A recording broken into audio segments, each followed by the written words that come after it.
I just wanted to go for a drive. It was a Thursday night, and I had just had a fight with my wife over something stupid. I don't even remember what it was for. I had gotten super mad and stormed out in tears. I just wanted to go for a drive for a couple of hours or find a motel until we can both cool off. I drove down Route 60, a small interstate basically in the middle of nowhere. It was probably about 11:30 p.m. and it was pitch black except for the headlights illuminating a small part in front of me. I drove for about 30 more minutes when I saw a strange looking sign. It was for a place. It was called the Dream Mill under it. It had something that really caught my eye.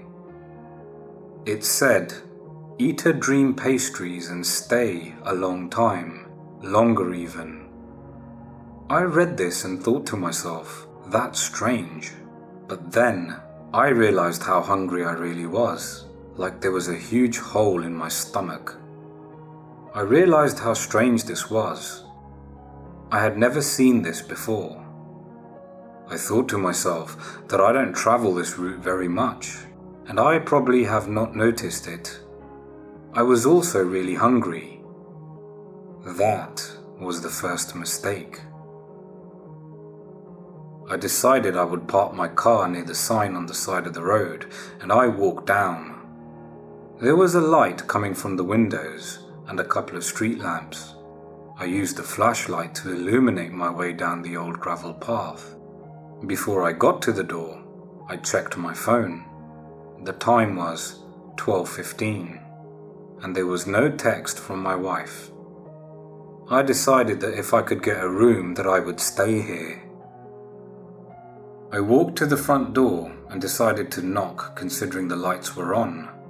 I knocked 3 times, and about 10 seconds later, I heard someone say, "Coming!" A young woman answers the door. I was sort of taken aback by her beauty, but I snapped out of it. She asked me what I was doing here and said that I was lost. Dumb excuse. She invited me in, and I thought this was a little strange, but I did not think anything of it because I felt now tired and hungry. I heard her call her daughter down from the different floor as I walked into the main room.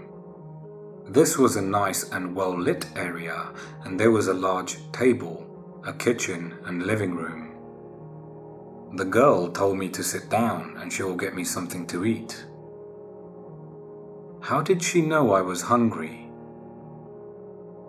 She went to a pantry and retrieved a small pastry. It was red and had this gold icing on top. I looked where she was, and I swear to you that I saw a bone. I swear I did. I snapped out of it, and that's when I realized I heard her screaming, very low. I asked what the noise was. She said that she did not hear anything and placed the pastry in front of me. "Eat up," the young girl said. "What is this?" I asked. She said that it was called a dream pastry. Looking at this treat, I felt the most hunger I've ever had before. I inhaled it in 2 seconds, and the girl looked at me like I was crazy. "Wow," she said. "I never had someone eat that so fast," and she took the plate.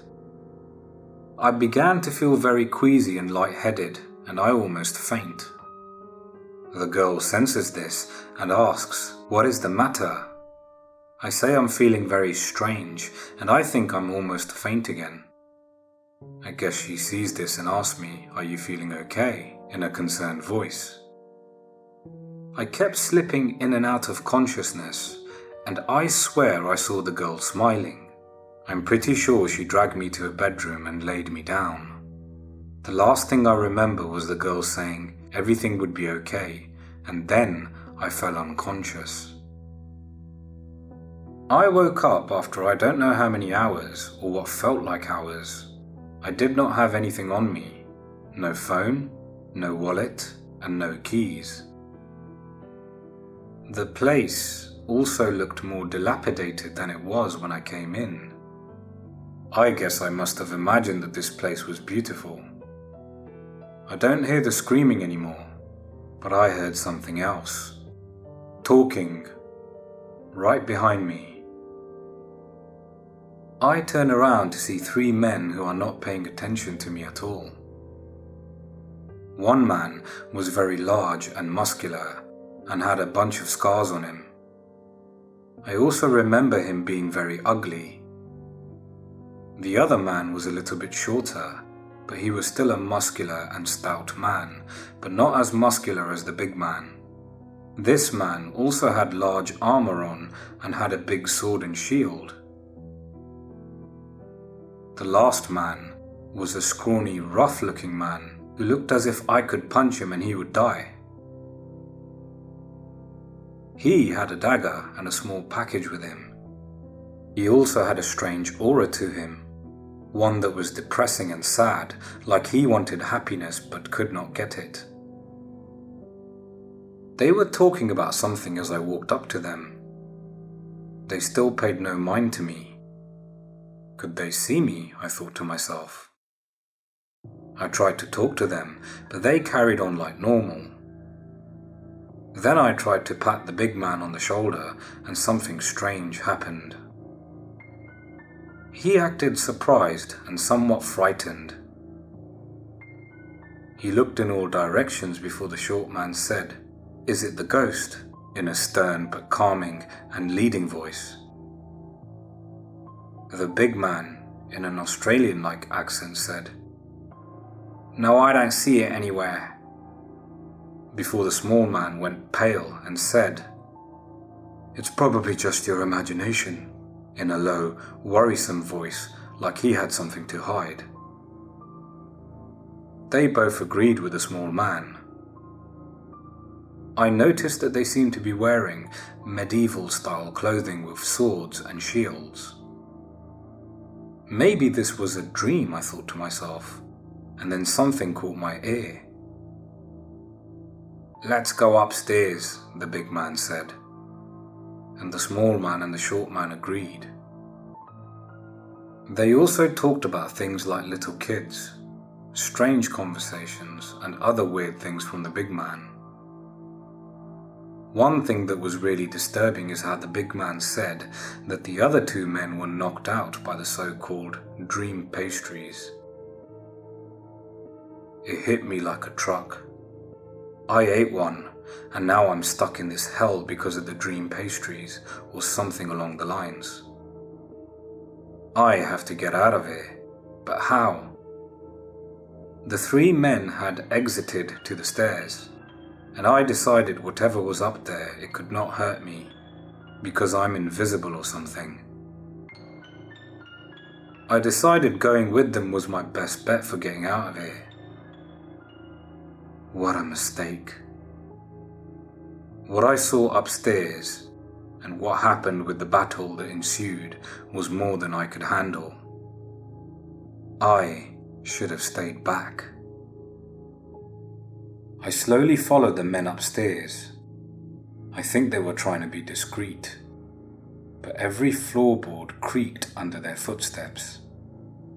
When they reached the top, they figured out that they were caught, and that they were not supposed to see what was up there. I peeked over and saw the most gruesome sight ever.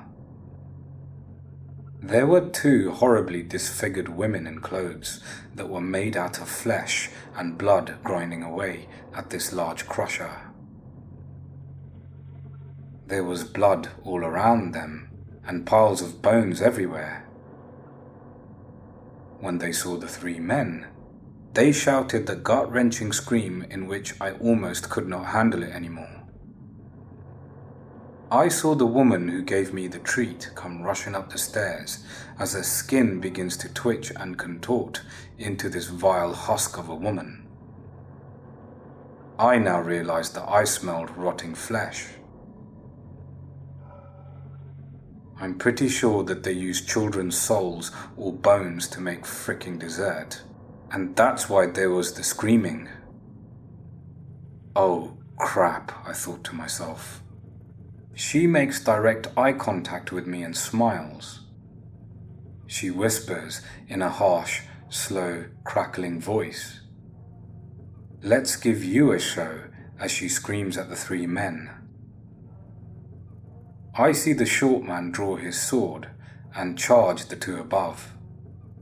I see a lightning bolt fry the small man right in the chest, but he gets up with the short man's help. I see the big man begin to twist into the large red hulkish mass with his veins throbbing and in a nearly unrecognizable appearance as he charges the lady. Before the big man can get to her though, she strikes him back with a black burst of dark matter as he falls back. But he gets back up. The big man tackles the lady to the ground as she slams against the floor, laughing and giggling. The big man then proceeds to slam his fists into her face over 20 times as the lady tries to fight back with a magic or whatever. The lady's face is now a pulp as it just melts off, and the laugh can still be heard. The small man comes out of hiding and proceeds to go upstairs with the big man. I as well go upstairs, but as I make it to the top, the short man slams into the wall by another lightning bolt to the chest. The short man slumps over as the small man runs over to help. I then see the big man tackle one to the ground and beat her to a pulp, as a bunch of needles slams into the side of his chest. But with one final punch, he kills one of them as the last one shoots 3 more needles into him, and he falls over.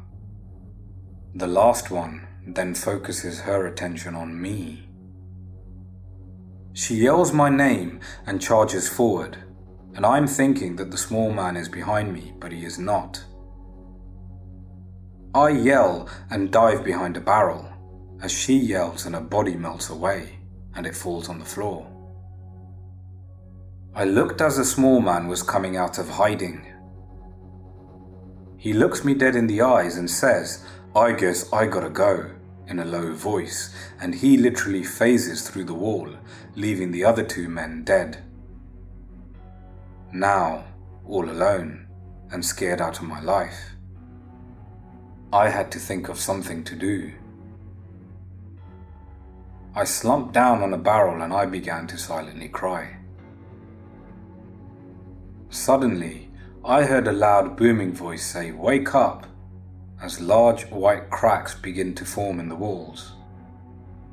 "Wake up," more cracks. "Wake up," more and more cracks. Then a final booming low metal music-like voice says, "Wake up!" And there was a large boom as the white cracks opened up. It was like the heavens themselves opened up. Then everything went black. I wake up to a loud ringing in my ears. I see a man who I later knew was the sheriff of the area. He was shaking me awake, and as I came to, he said to me, "He is awake, get the stretcher." I'm completely dazed and I ask where I am. I also know that there was a SWAT team there as well. The sheriff says, "Don't worry, you'll be fine." And I fall unconscious. I wake up in a bed, but it's not in a hospital. It looks more like a small cabin.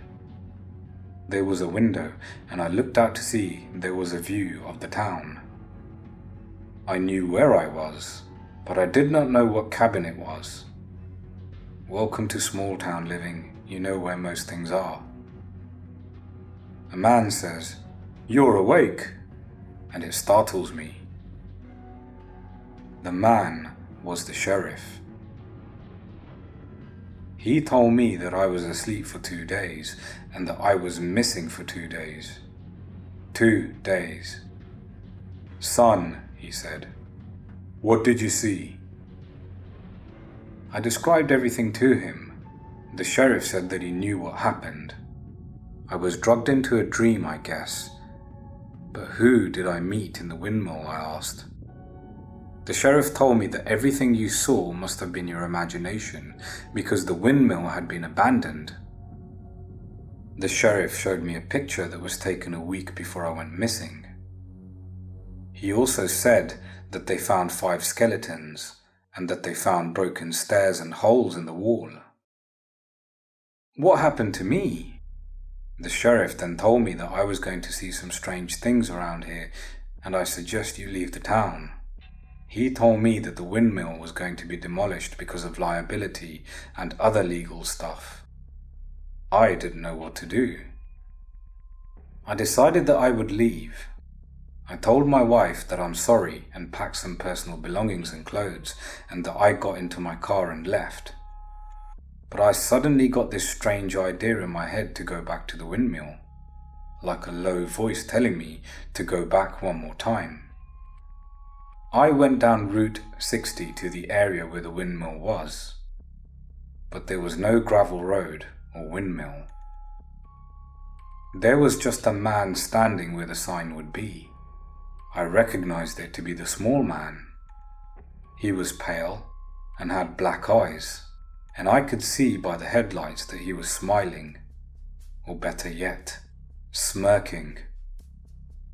I blink, and he is gone. Gone in a second. I press on the gas pedal and I never look back. That was 2 years ago. I now live in a big city alone with my dog. I've gotten some therapy and I have been drinking, but just a little. It's not that bad. I did some research and it turns out that this place was supposedly cursed by a demon. A fog had rolled over the area, trapping the land in a fog, and due to the curse of the demon put on the land, no one could leave, but you could enter. But one day, a traveller killed the demon and freed the land. But the traveller hungered for power and took the land over, murdering people for sport. No one could do anything because he was too powerful. He ruled until he supposedly died. But some other legends say that he was immortal. After he died, the fog supposedly went away. I don't know what to believe at this point, but I know what I saw. Believe it or not. But I do not know who the small man was. But there was one man who is mentioned in the legends. His name was Scrooge. He was described as skinny, but oddly talkative. He looked dead on the outside, but he could talk to anybody. Strange. I was told that he had 2 other men with him, but they disappeared. No one ever heard from them.